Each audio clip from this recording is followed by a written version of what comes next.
Challenge kita, mag-CR ka pero dapat sa Manila.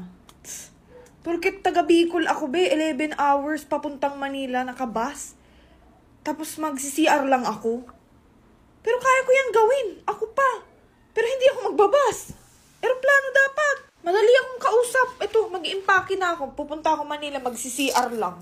So pagkatapos ko mag-CR, uuwi na ulit ako dito. Ay, kayang-kaya ko yan para sa inyo to. Pag ito talaga hindi nag-viral, ay, didelete ko talaga TikTok account ko. Ayan na be, on the way na ako sa airport. Dali ako kausap. Dito na ako sa airport. Ito. Di ba? Ayan na be, lumilipad na kami be. On the way na para lang mag-CR.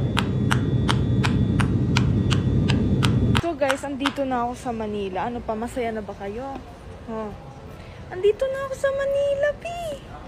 Ayan, be. Cebu Pacific yung pinili ko talaga kasi sobrang ano sila. Mura, tapos convenient.